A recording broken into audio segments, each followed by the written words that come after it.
So, you guys have had like a huge year since American Candy came out. Like, it was like just made a year, right? 2 days ago. Yeah. And like since that, you guys had like an American tour. Like you went to South America, Australia, Asia. You had not an American tour. Like you had the cover EP came out. A Christmas mini tour. You guys went to Europe. Now you're like touring with Midday Parade, and you also had a podcast. Right? A lot of stuff. And you're going to Warped Tour next. Yeah. So how is it? Like, how do you guys feel? When you say it like that, it seems like we haven't even done anything but that. It hasn't felt like that. No, it really hasn't. It's been like spaced out really nice, where we'll do something and then we'll have like a few weeks off and then we do another thing. Where sometimes it feels like we're just constantly going. For this, we've done a lot this year, but it's been awesome. It's been really cool. Yeah, I think we're so lucky to be able to kind of like spread out where we go and what we do and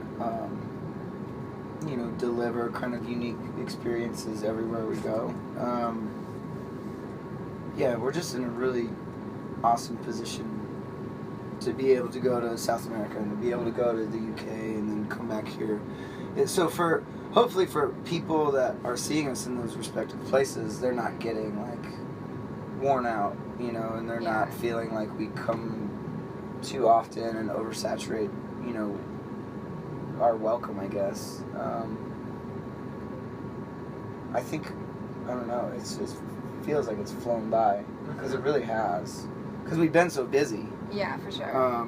But we're so lucky to be busy, because that means people still care, and that's a really rewarding and fulfilling feeling at this point. Cool. Yeah. Okay, so last time I talked to you, you guys were mentioning you were like really excited about the Free For All tour. Yeah. How was it? Like, how was the feedback?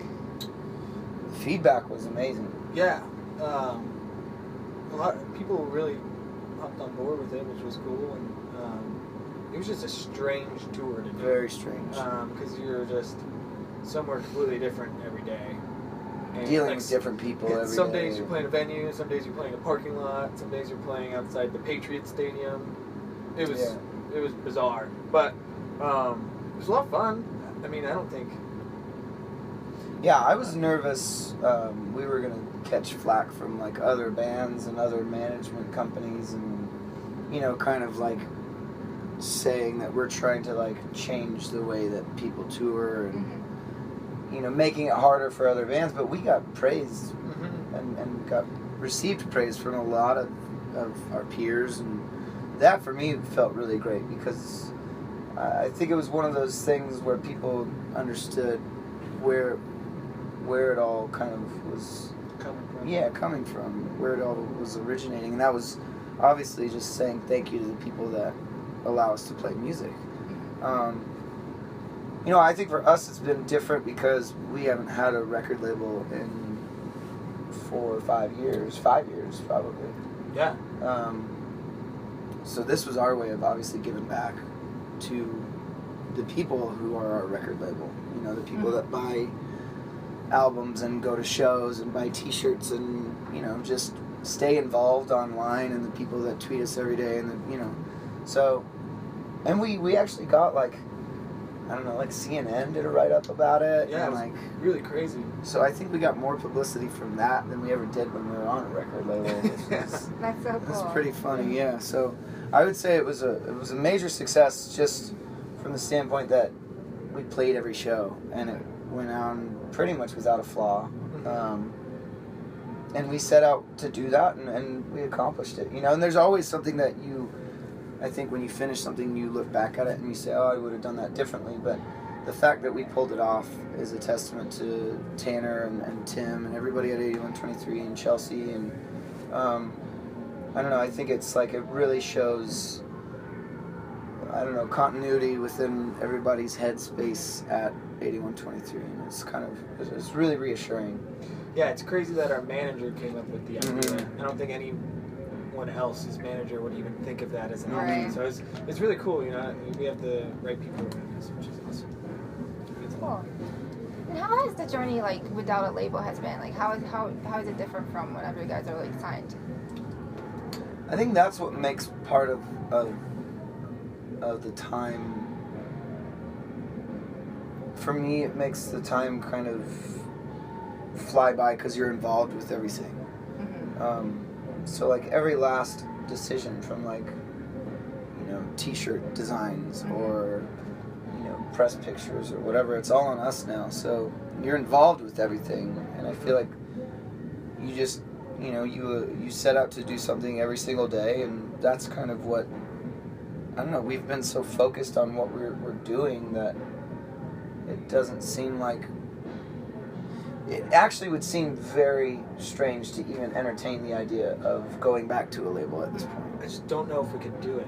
I don't think we could because... I think we're too hard-headed now. 100%. Like, these decisions that, like, we all agree on, the five of us, and Tim, our manager, like, we always kind of figure out how to do it, and if we have someone else being like, oh, that's a dumb... I mean, so many of the things that we've done in our career, if we had a label, like, telling us what to do, wouldn't have happened. It wouldn't have happened, it would have sucked, and... Like, somebody else footing the bill, especially, that just presents so many extra hurdles. And you lose like a lot of your liberty as well. Absolutely, yeah. So I think the only way it could happen is someone would have to know that what we've been doing has worked, and that they would believe in what we're doing completely, and like let us do what we do. To kind of be blunt, it would have to be more of an investor, if that makes sense at this point, than a record label. Like somebody that's just, you know, like I said, footing the bill and not creatively controlling at all.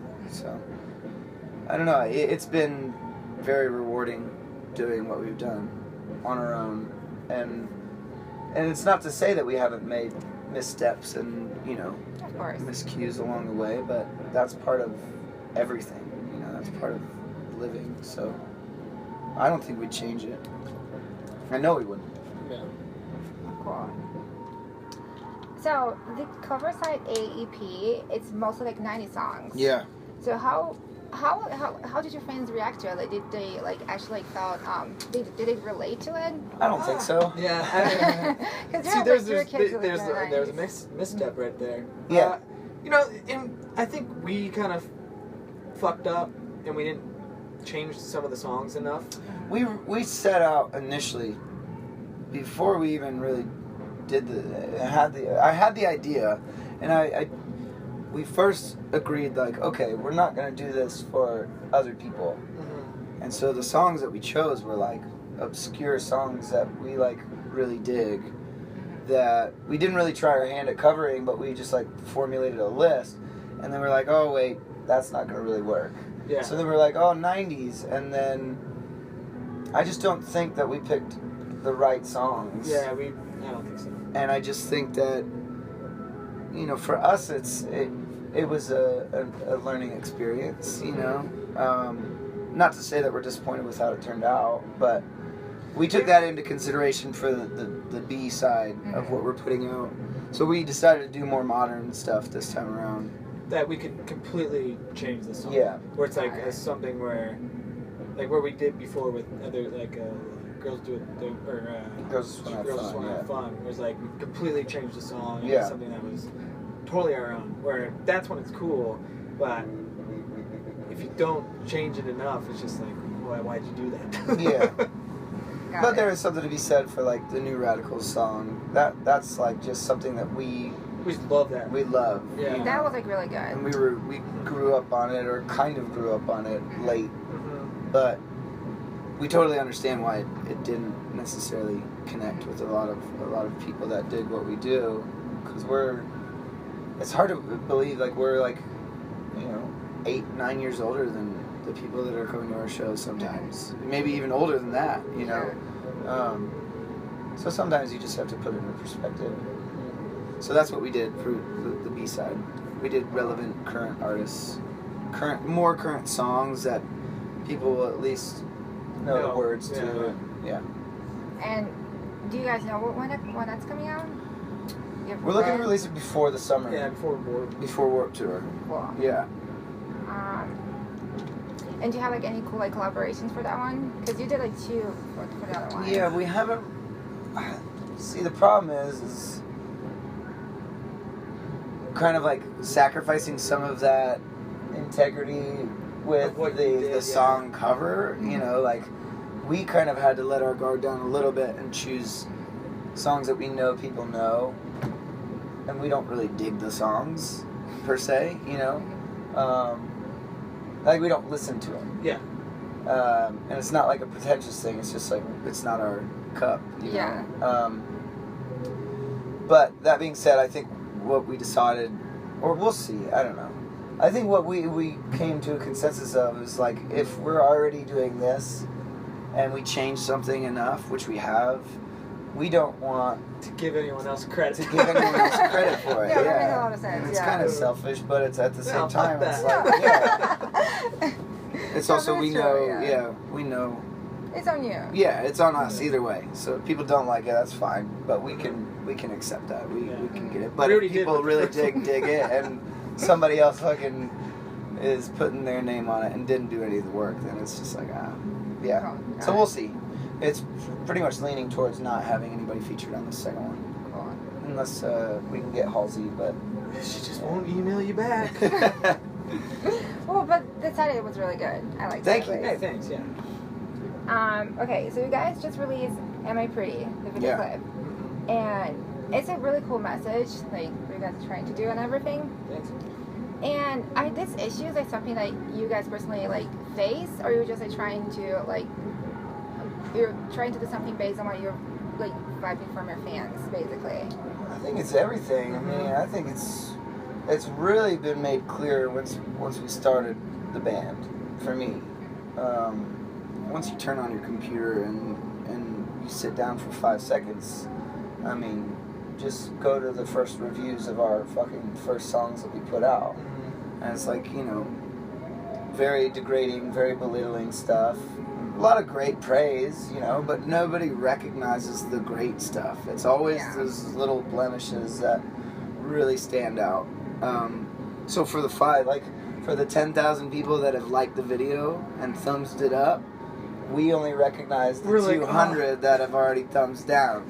So it's like, that's what we are trying to get away from, is just it's just playground talking. It's just adolescence. It's like, my mom used to call me when like people would badmouth me on the internet, like when we were first starting out, and I just told her to like, you need to grow up, and like you need to not buy into any of this shit. And I had to like really buy into that myself, but I felt like I really did. I don't know, it's like you take all that mean conversating and that bullying from elementary school or even, you know, preschool, and then you go to high school and you amplify that by a million when you take it online, and you make people feel terrible, you know, like terrible. People you don't even know. Not even ever met before. It won't. In your entire life. And you make people feel awful. And I think that that's really what we're getting at, is trying to obviously change the dialogue in some way and build people up as opposed to, you know, breaking them all down. And we're at fault, you know, every single day. You know, it's like our conversations can easily deviate, and we can fall into the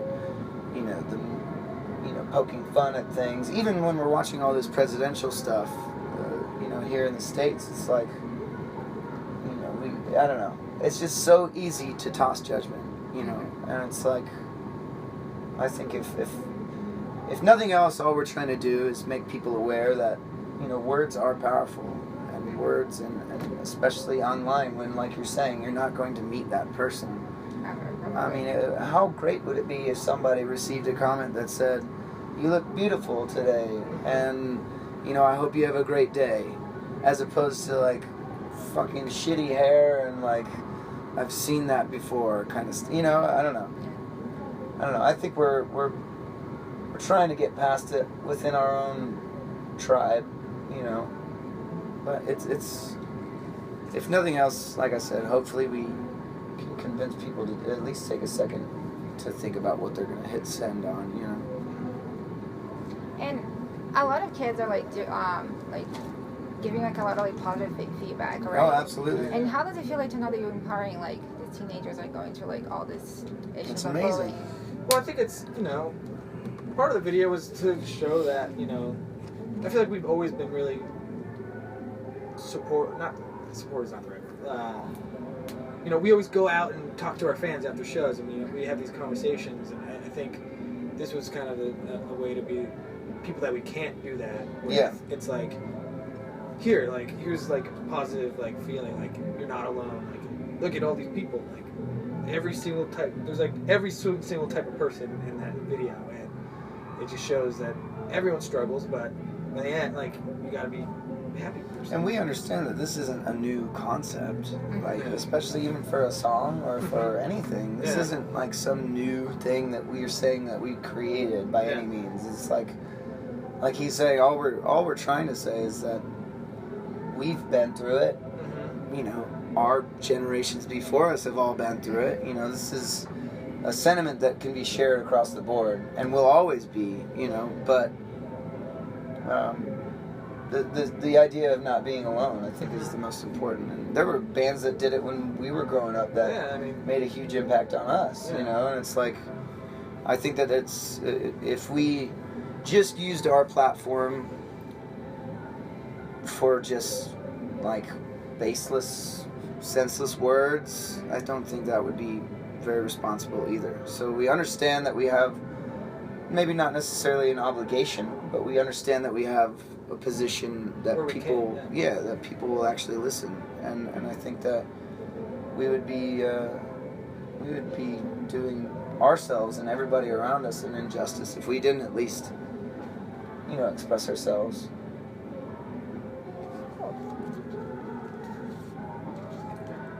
You just had a podcast for Adobe, right? Yeah. The mixtapes, I guess. And how did that came about? It was just something that I had kind of thought about. Well, Tim and Pat had approached me, and it was just some other way of like kind of reminding people that we're still doing what we're doing without having to like continuously put out music. So I came up with the idea of the playlist thing just because that's what I do, and I've always done that, since I started buying CDs. I've always made mixtapes. So then we came up with the idea of like incorporating a guest on every show and having a theme about the playlist, and I realized how difficult it is to do a podcast. It's not something that I'm going to further pursue after that. It was a really enlightening experience, but yeah, I mean, I don't know. I guess a lot of the shit that I do nowadays is like, why not? Why not?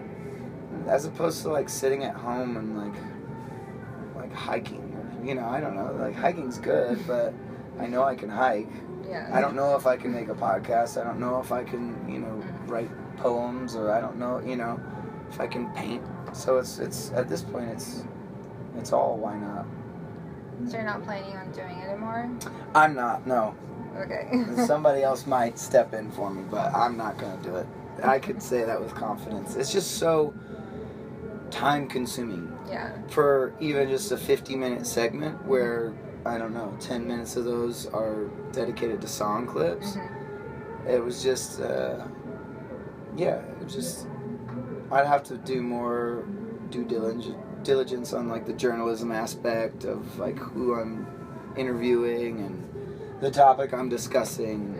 So for me, it was definitely a tedious process that I don't think I'm gonna do it again. Cool. But I appreciate Adobe for having me do it. Yeah, it was awesome. Sorry. Can you wrap it up in like 2 minutes? Yes. Okay, so I have just a last question. What is next after Warped Tour? Do you guys plan on taking a break, continue touring? After this tour, I'm gonna start writing, and then after Warped Tour is when we're gonna really start writing. Yeah, definitely a break, and just so we can try to get some good tunes together. Yeah. Yeah, there's this feeling of like we really need to do something really great. Not that the last one did far more than I ever thought it could. but now it's like, okay, the pressure's on, like it's proven. And that's the goal, is to kind of make the pressure mount each time out. Whereas, from Forever Halloween, it wasn't like people weren't supportive, but it wasn't nearly what it is now. So before the record, it was like, definitely had the feeling of this could for sure be the last one if we don't do it right. Where we don't really feel that right now, but But we recognize that we want that feeling. Yeah. You want the feeling of like, shit, if we make a bad record, like, this is it, And I think that we definitely always have that in the back of our minds. Yeah. But, I don't know, we're just confident in where we're at as far as the communication between the five of us. And knowing some of the bits that I already have in my brain working out. So, I think we're really, confidence, I think, is yeah, definitely the right word for where we're at right now. Too, which is cool. Awesome.